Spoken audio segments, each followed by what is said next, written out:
les voy a invitar a que vayan preparándose, ¿de acuerdo? Muy bien, pues qué gusto, hermanos. A algunos se les cambió el reloj, ¿verdad? Y gracias a Dios llegaron 1 hora antes, pero eso es bueno llegar a ese tiempo. Y yo le doy gracias a Dios porque la iglesia sigue siendo fiel. Entonces, vamos, hermanos, les invito, en la primera hora estamos estudiando en Efesios, les invito a que vayamos para allá. Efesios. Y en Efesios estamos hablando, o más bien el apóstol Pablo está hablando, que es necesario entender que requerimos estar equipados para la guerra. Hay una guerra real que es espiritual. Lo real no tiene que ser tangible en el sentido de algo físico. Lo real también es espiritual. Nosotros somos espirituales, tenemos un aspecto que es invisible a la vista. No solo somos un cuerpo, sino que hay un alma en nosotros, lo dice la Escritura. Y hay una guerra espiritual contra, dice la Escritura, Satanás y todo su imperio.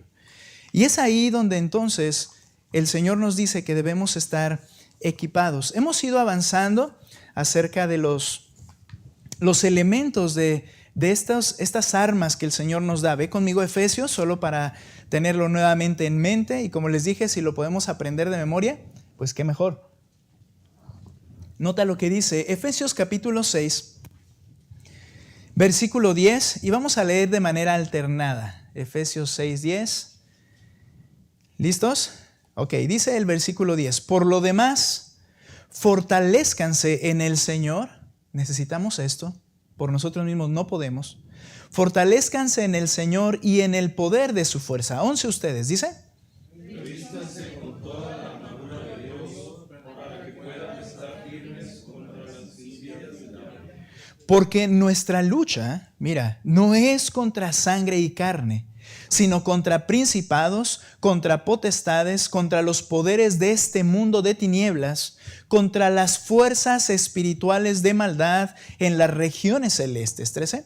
Por tanto, tomen toda la armadura de Dios para que puedan resistir en el día malo del diablo. Y habiéndolo hecho todo, estar firmes. ¿Qué es la orden allí?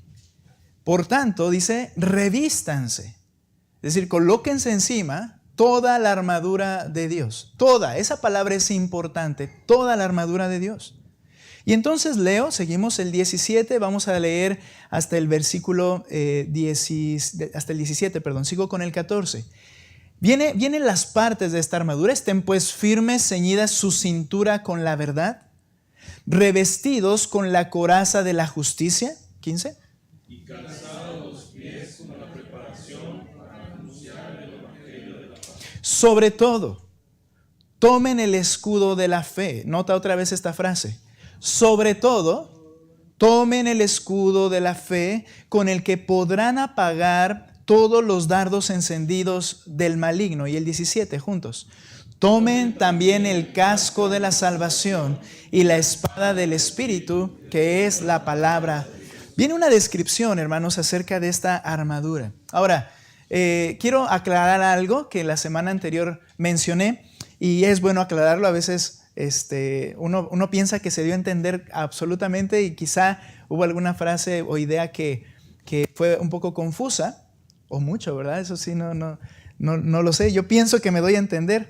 Pero miren, esta aclaración es importante. Un hermano me comentaba y dije, no, necesito mencionarlo. Dije la semana anterior que no estaba de acuerdo con un autor que decía que ya todos los creyentes están vestidos de esta armadura de Dios desde el momento en que creyeron. Y yo mencioné que no estoy de acuerdo con esa perspectiva, pero déjenme aclarar a qué me refiero. Debo aclarar, en primer lugar, que toda esta armadura, dice el texto, es de Dios. ¿Ok? No es algo que yo voy a diseñar, no es algo que yo voy a buscar, encontrar o inventar, sino que es algo que ya proviene de Dios. Entonces quiere decir que es Dios quien la da, es provista por su maravillosa gracia. Ahora, por ejemplo, viendo esas partes, las voy a mencionar muy rápido, sin entrar mucho en detalles. Cristo es la verdad y nos hace veraces, y nos dice que lo que debemos ponernos es el cinto de la verdad que impide que haya estorbo para poder hacer una actividad.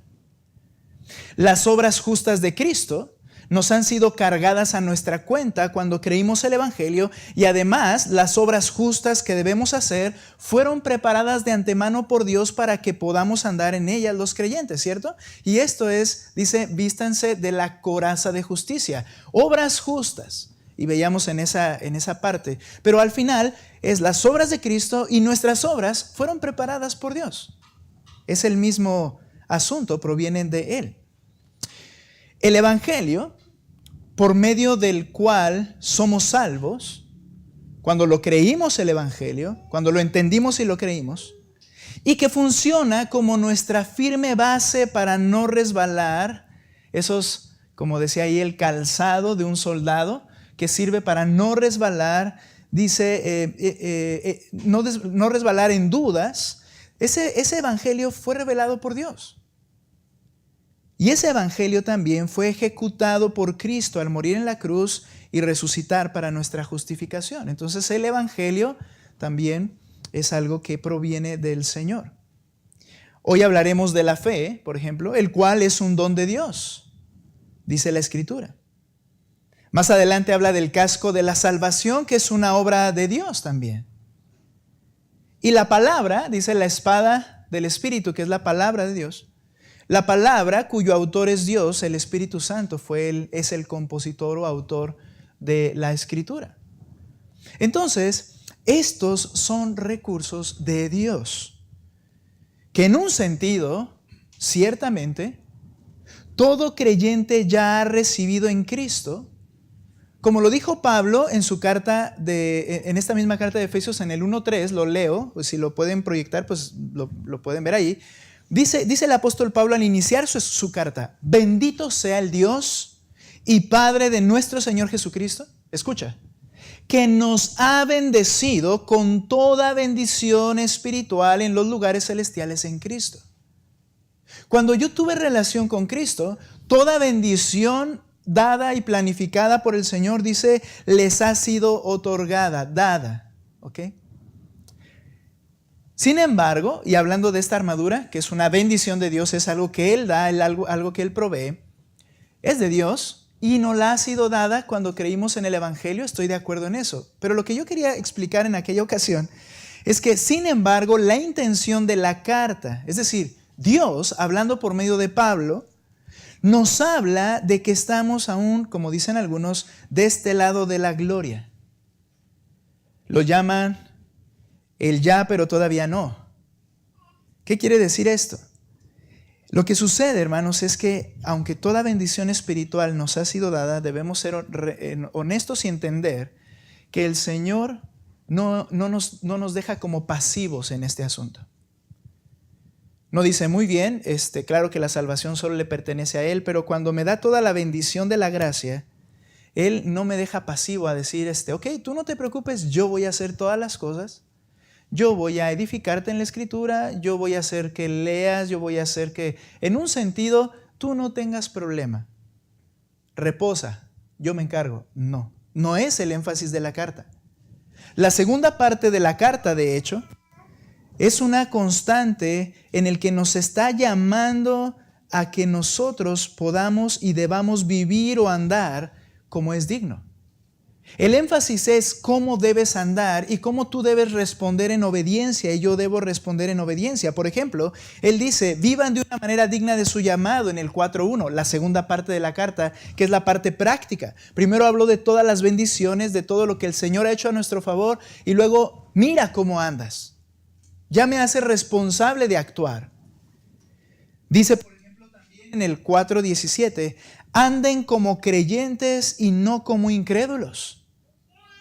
Entonces, en un sentido hay una opción o posibilidad de que tu forma de andar y mi forma de andar no parezca en absoluto a Cristo.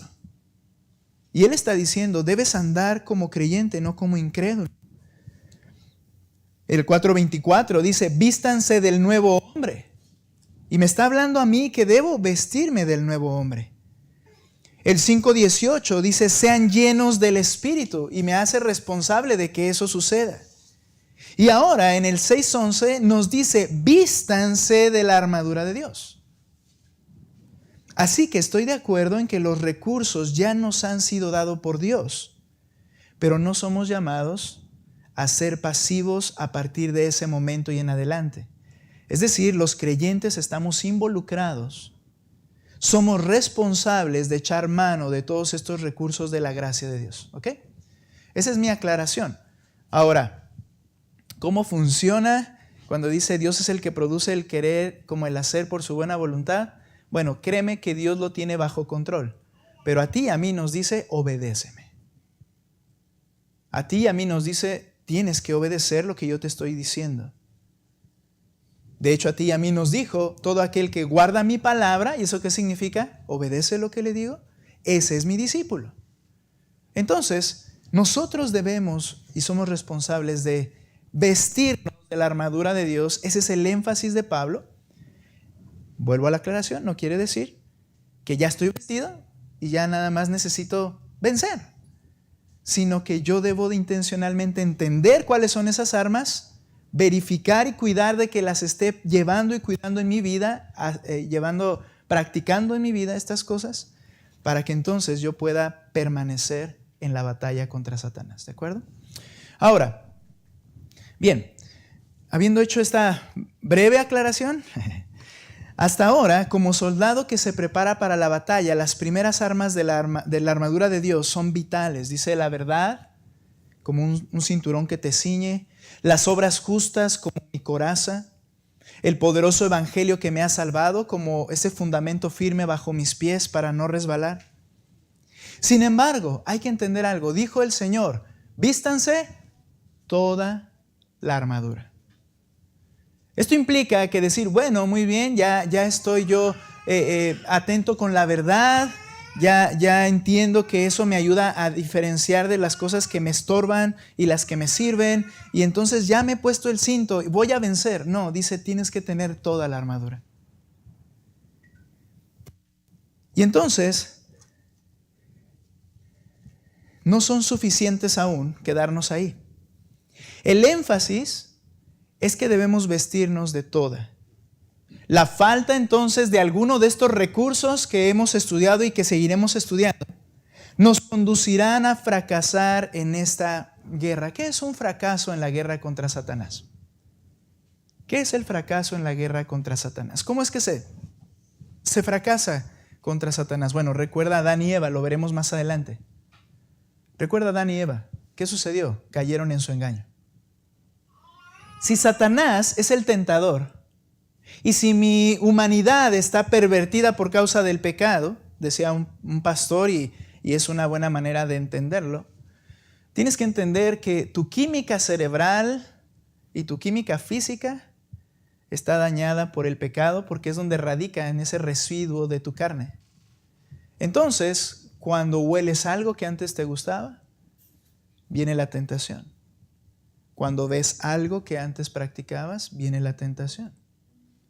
Cuando sientes, cuando escuchas, ¿qué es lo que hace entonces Satanás? Satanás comienza a hacer lo que es su trabajo y lo llama así el Señor Jesucristo, el tentador. Y comienza a atacar constantemente. ¿Y cuál es la derrota entonces contra Satanás? Cuando yo caigo en el pecado una vez más.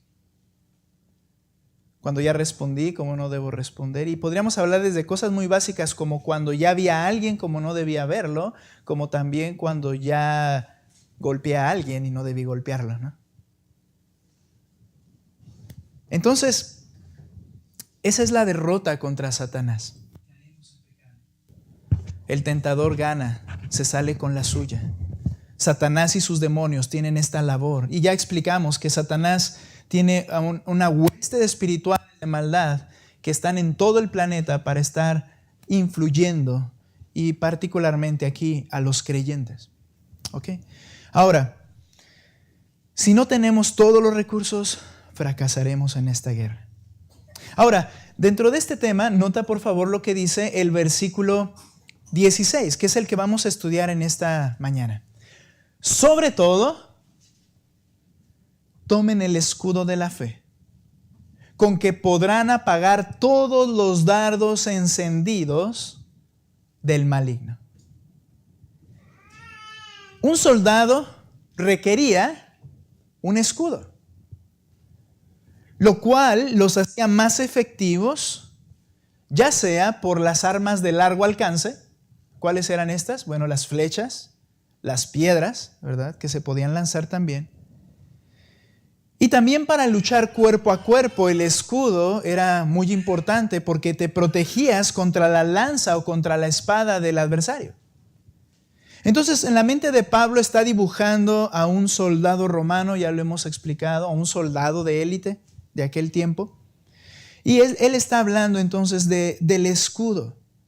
Y esto era importante. ¿Qué nos insta el verso 16? Nos insta a este elemento de la armadura. Sobre todo, tomen el escudo de la fe, con que podrán apagar todos los dardos encendidos del maligno. Hoy hablaremos entonces, protegidos, ¿cómo es escudo? Protegidos por la fe. Protegidos por la fe. La primera frase de este versículo dice, sobre todo tomen el escudo. ¿Ok? Ahora, esto quiere decir que el escudo es lo más importante sobre lo demás. Una lectura rápida de la traducción, al verlo en nuestras Biblias, nos podría conducir a la conclusión, bueno, mira, si te olvidas de lo demás, si te olvidas de la verdad que te ciña, si te olvidas de las obras justas que debes practicar, si te olvidas y no te acuerdas del evangelio que has creído y no lo tienes en mente y lo practicas en tu gracia con los demás misma, y si tú te olvidas de todo eso, no importa, mira, sobre todo, principalmente, podríamos traducirlo así equivocadamente, nada más que no se te olvide el escudo de la fe. ¿Sabes? Esto parece como decir, no, pastor, ya sé que eso no dice, pero eso es lo que pasa. Constantemente. Constantemente el creyente no se edifica en la palabra, constantemente el creyente no se esfuerza en vivir una vida digna del Señor, constantemente el creyente ni siquiera a veces sabe explicar el evangelio de manera correcta, pero dice, yo tengo fe y voy a vencer. Ese es precisamente el error. No, yo creo en Dios, yo confío en el Señor, aleluya, yo creo en Él, y luego yo estoy en pecado constantemente. Entonces, una lectura de esta manera tan rápida nos lleva a pensar que el escudo es así, no lo debes olvidar, que la fe es así, no la debes olvidar. O quizá nos lleva a pensar que el escudo es lo más importante. Está bien, lo que tengo es fe y con eso voy a poder. No es lo que está diciendo el texto. La palabra sobre todo, la frase sobre todo para nosotros, significa además de lo anterior, es decir, estás añadiendo algo. No, si no trae lo demás, ponte esto. Además de lo anterior, o también además de todo esto que he dicho previamente, dice Pablo, toma el escudo de la fe. Hablemos un poquito acerca del escudo. Como ya mencionamos, la mente de Pablo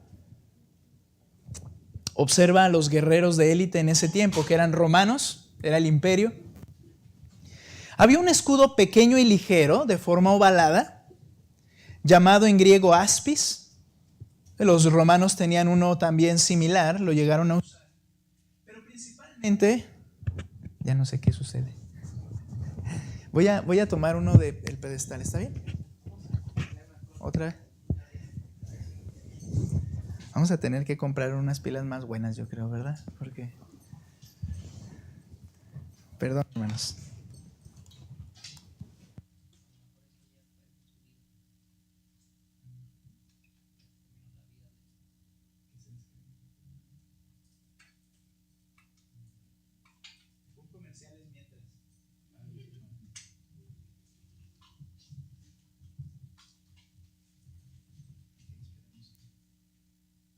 Sí. Bueno, ahí está. Bien, entonces, había un escudo pequeño llamado aspis. Ese era bueno o necesario principalmente para la defensa de una pelea cuerpo a cuerpo. Al ser ligero y al pelear con espada, ¿verdad? El escudo era muy importante y podías defenderte en lo mayor posible de una manera sencilla porque era ligero y lo podías portar. Pero aquí Pablo tiene en mente otra clase de escudo. No es el aspis pequeño, sino que utiliza la palabra griega tireón. Esta palabra viene de una raíz que significa o se refiere a puerta.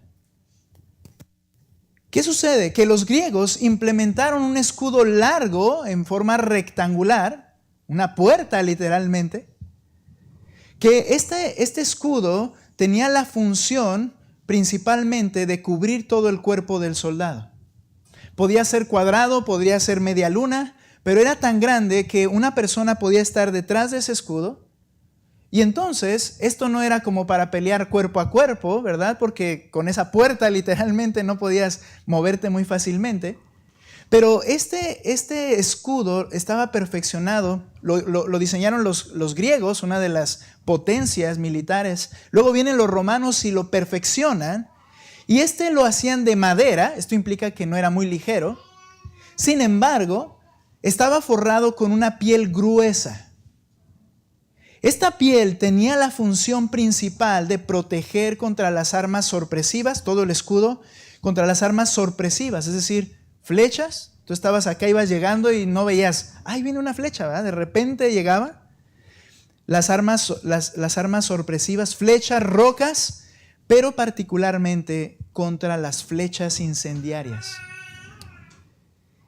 El forro grueso que cubría esta madera no permitía que las puntas encendidas los consumiera, porque el principal uso de esa flecha es que no te mataba.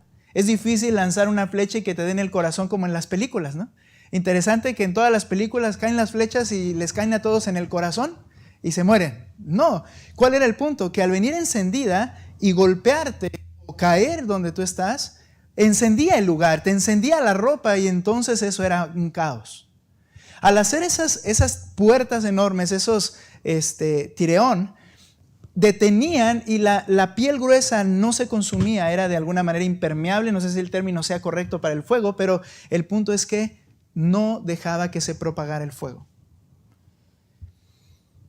Ellos entonces perfeccionaron este sistema y es lo que Pablo tiene en mente cuando dice, sobre todo, porten, embracen, carga ese escudo para evitar que los dardos encendidos del diablo, que sus ataques sorpresivos dañen e incendien.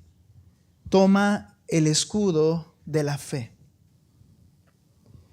Es el Señor Jesucristo quien nos está hablando. No olvides esto.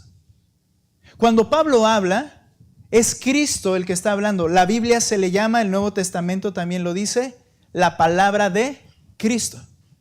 Es Cristo el que te habla por medio del apóstol Pablo. ¿Y por qué es importante entender esto? Porque Él es el príncipe del ejército del Señor. Aparece en el libro de Josué en el Antiguo Testamento.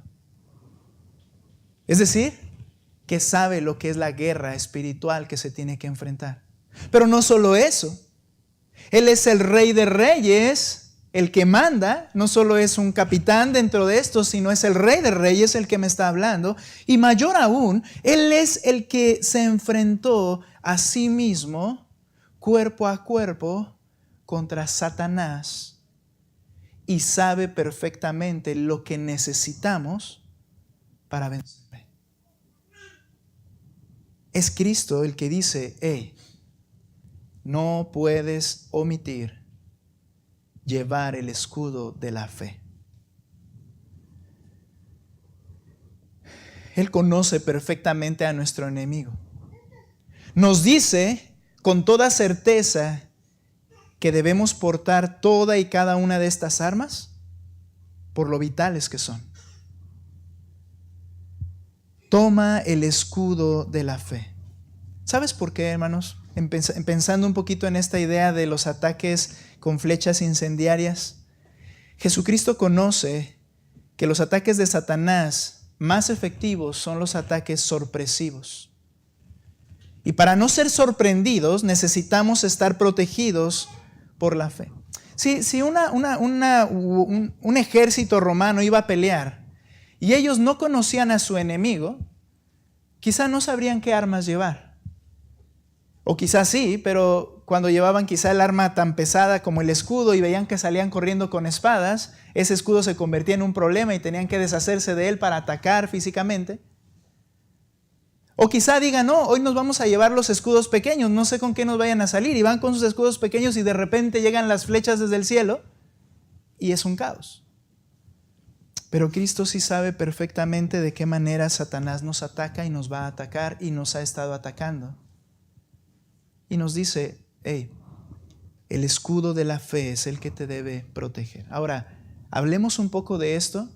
¿Qué es la fe? Bueno, ¿qué significa fe? Espero 2 respuestas. ¿Qué significa fe? A ver. Quien quiera. Creer en algo que no lo ves, ¿ok? Menciona Hebreos 11:1 el hermano. ¿Alguien más? Fe. El hermano ya completó el versículo 1. La certeza de lo que se espera, la convicción de lo que no se ve. Ok, les dije que 2, ¿verdad? Tengo que ser fiel a mi palabra cada vez más. Entonces, fe es confiar. Fe es confiar. ¿De acuerdo? Ahorita vamos a explicar esos textos que son muy importantes que mencionan los hermanos. Pero fe, llanamente y sencillamente, básicamente, significa confiar. Ahora, en ocasiones, debo aclarar que la fe, el término la fe en la Escritura, se refiere a un objeto.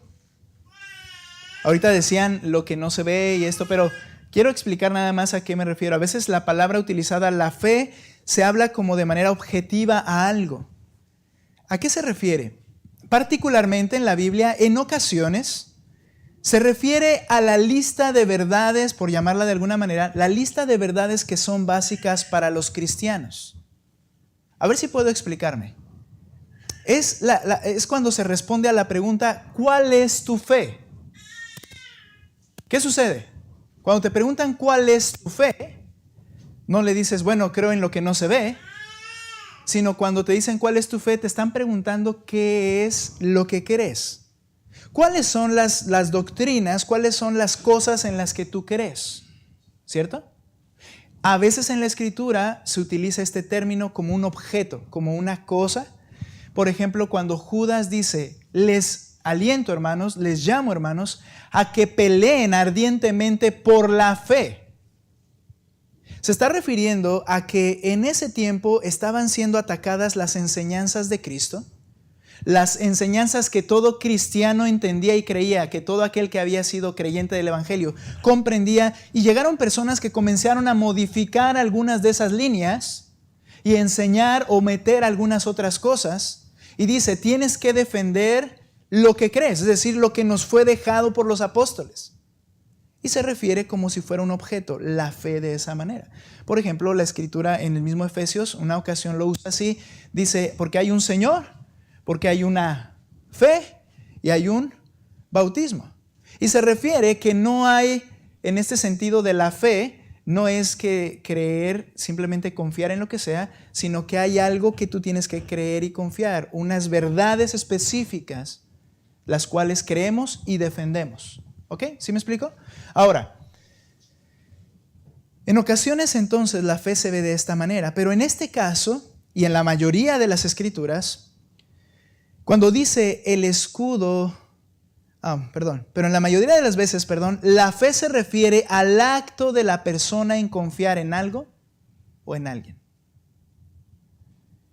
Ese es el caso de este pasaje diciendo que el escudo del creyente contra Satanás es su confianza en...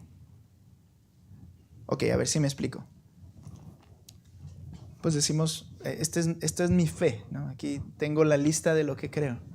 Muy bien, eso es lo que te va a proteger contra Satanás.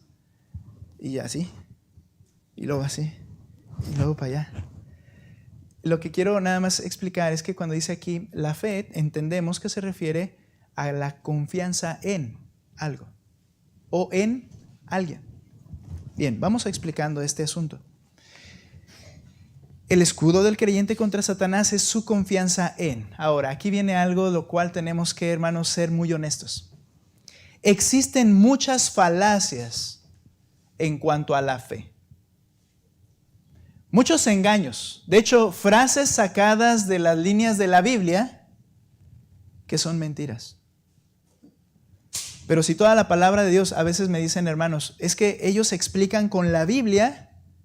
Sí, pero tú puedes usar la Biblia para enseñar cualquier cosa.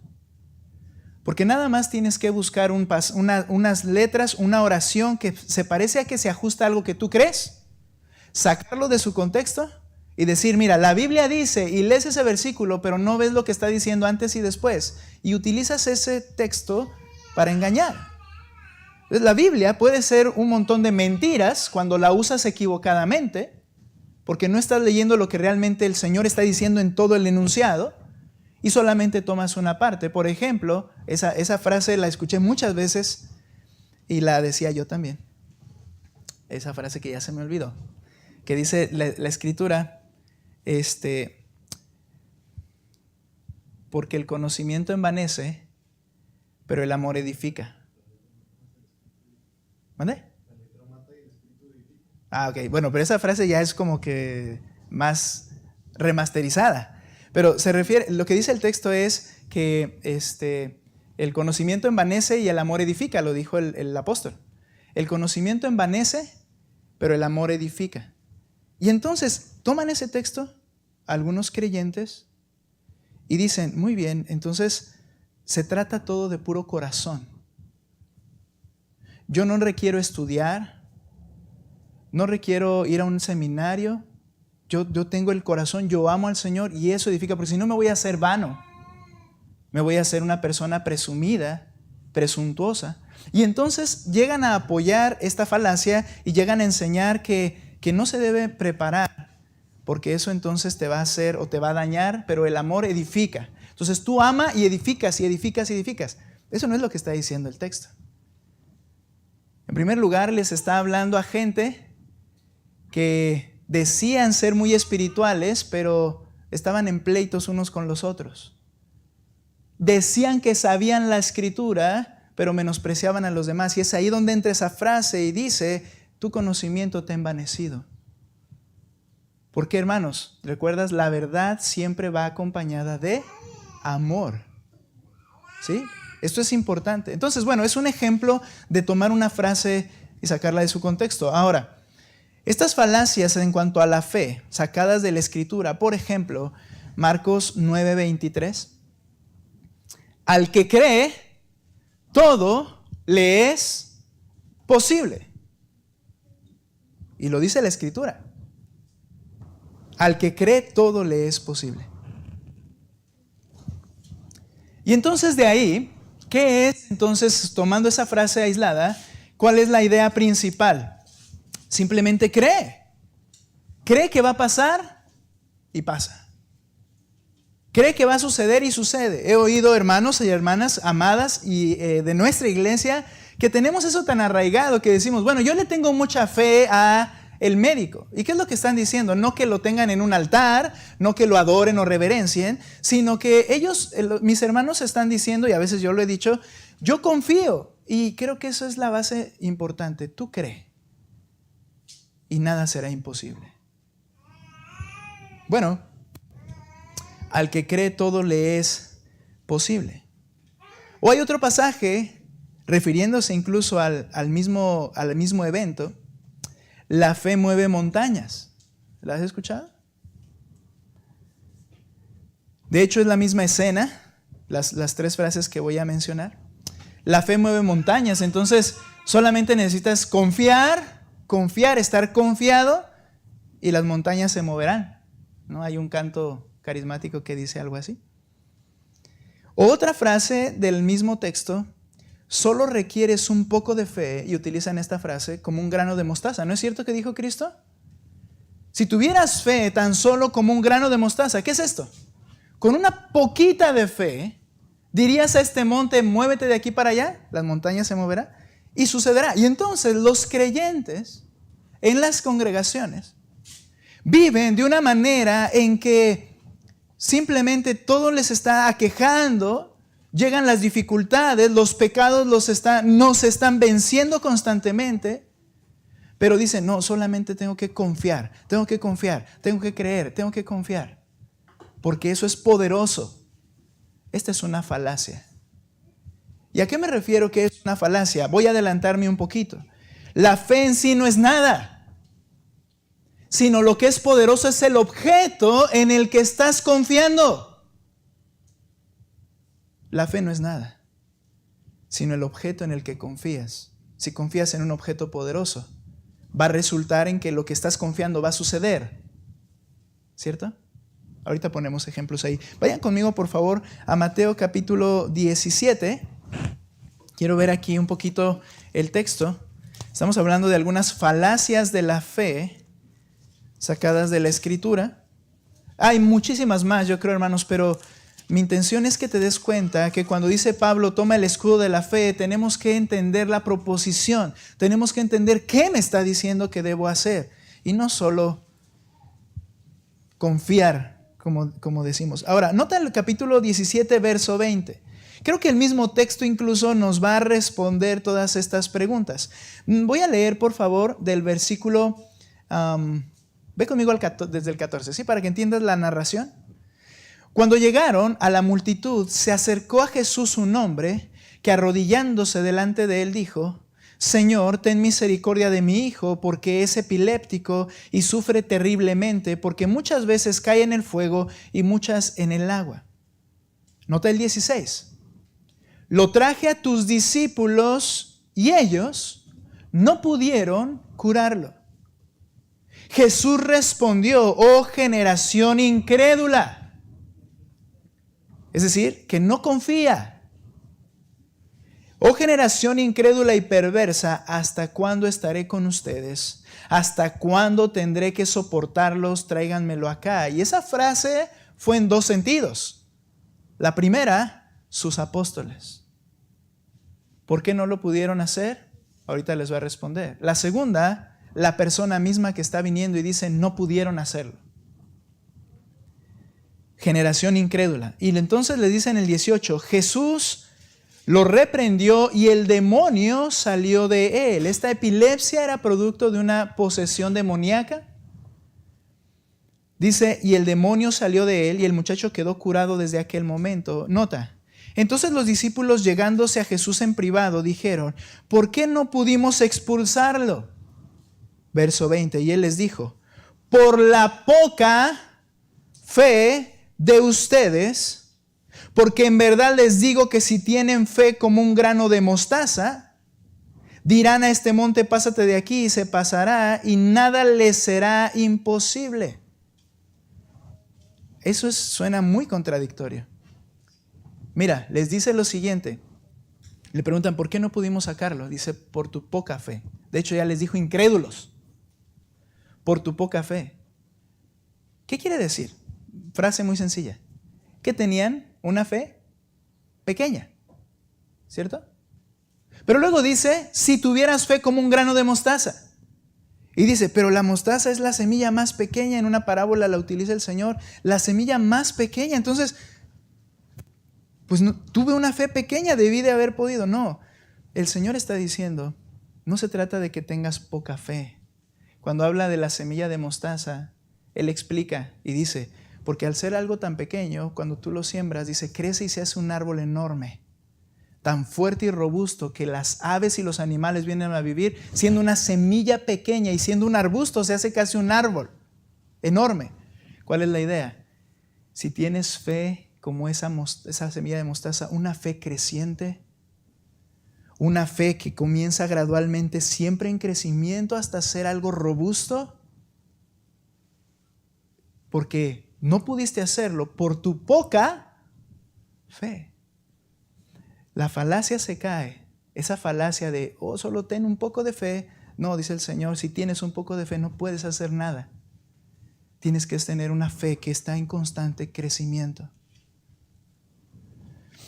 Ahora,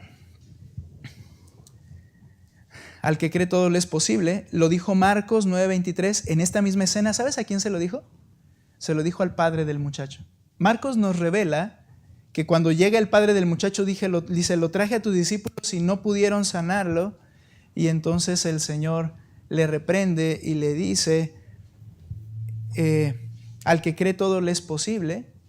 Y él le dice, Señor, ayuda a mi incredulidad. Porque este era un incrédulo también.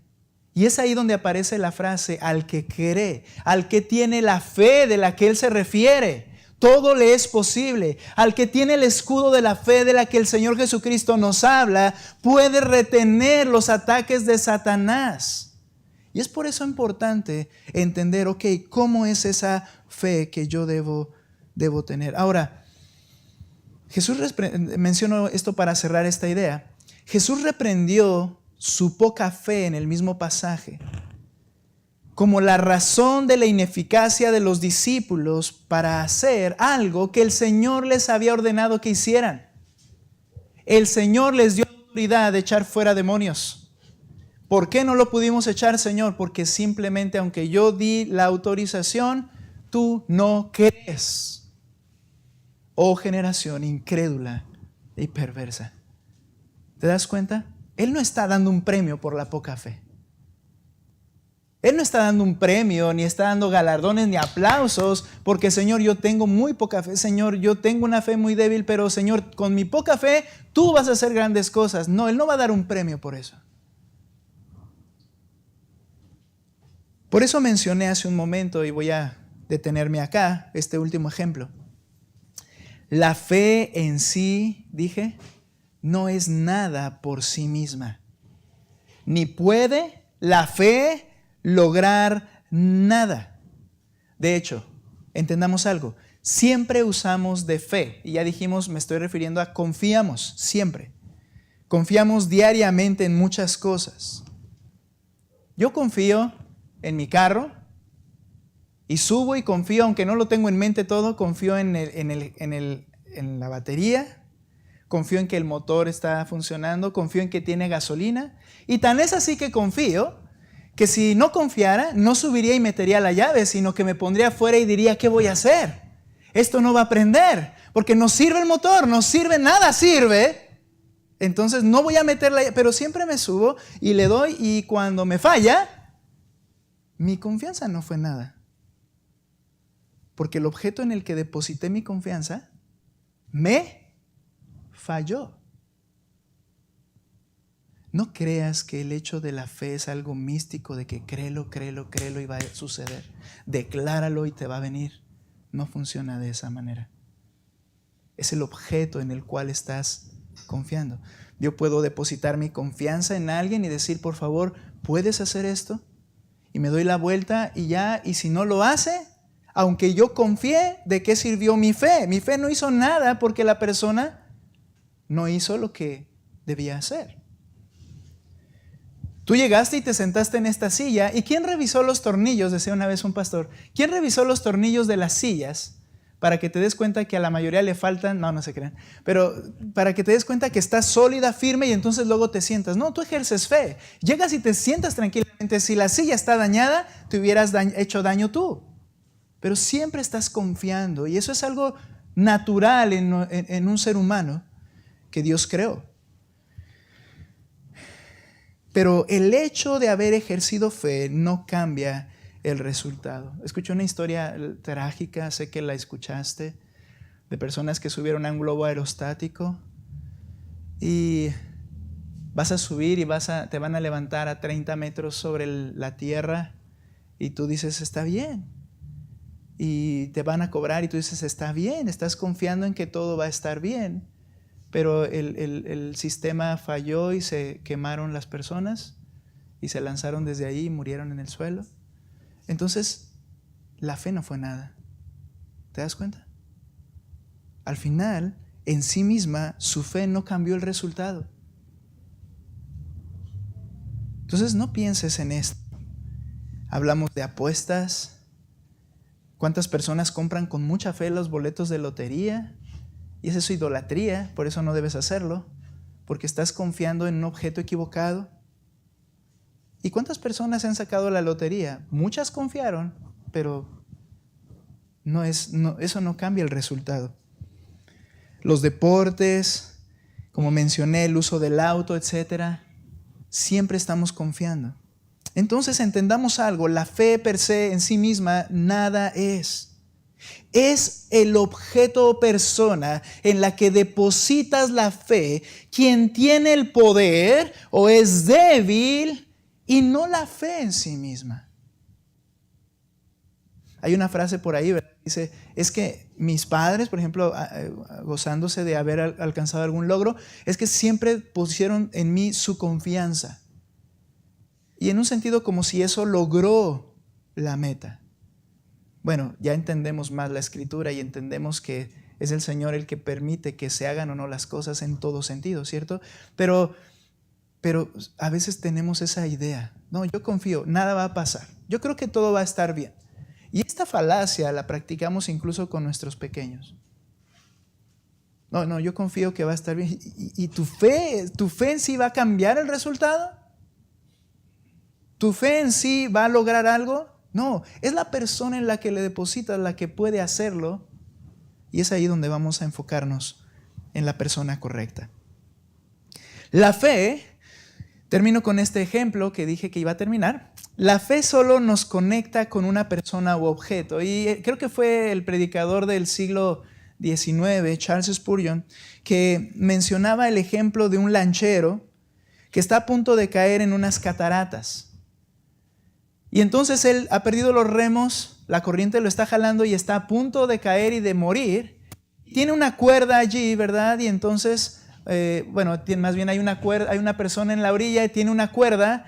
Y entonces le lanza la cuerda y cuando la persona de la lancha toma la cuerda, el que está en la orilla comienza a jalarlo y cuando baja, agarra entonces el lanchero, imagínate esta escena, así sucederá, agarra el lanchero la cuerda y dice, oh, gracias cuerda porque tú me salvaste. No, ¿a quién abraza?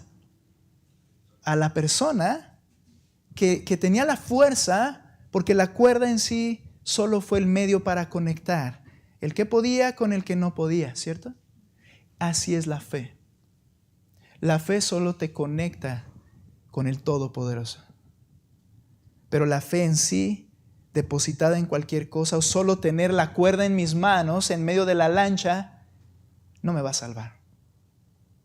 Es la persona en la cual confío. Y cierro con esto. Esto nos hace entender algo muy, muy claro. No importa, ese error de decir, si la gente cree, seguramente se puede salvar. No, si la gente no pone su confianza en la persona correcta, que es Cristo, se va a ir al infierno por la eternidad. Si la persona no pone su fe en Cristo y la pone en la iglesia, se va a ir al infierno por la eternidad. Si pone su confianza en su padre, en su madre, en el pastor, en el hermano, se va a ir al infierno. Su fe debe estar puesta en el que tiene poder para hacer las cosas realidad. Y ese es Cristo. Eso es a lo que refiere y lo vamos a estudiar. La fe, el escudo de la fe, entonces, no es solo tener fe, sino tenerla y ponerla en la persona correcta. Hablaremos de eso en un momento. Vamos a orar. Señor, gracias te doy por este tiempo. Gracias por tu maravilloso poder, Señor. Qué error, qué falacia nos creemos. El hecho de pensar positivamente, con un positivismo necio, pensar que todo va a salir bien, que solo confío y las cosas van a darse, y luego atribuirlas a ti en un sentido como si solo creer en sí va a lograr algo. Mi Dios, ayúdanos a través de tu palabra a evaluar si realmente estoy poniendo la fe en el objeto y la persona correcta.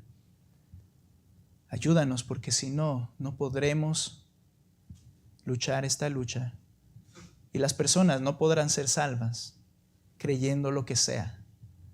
Te ruego, Padre, ayuda a que esta verdad penetre en nuestro corazón en esta mañana. En Cristo Jesús. Amén. Gracias.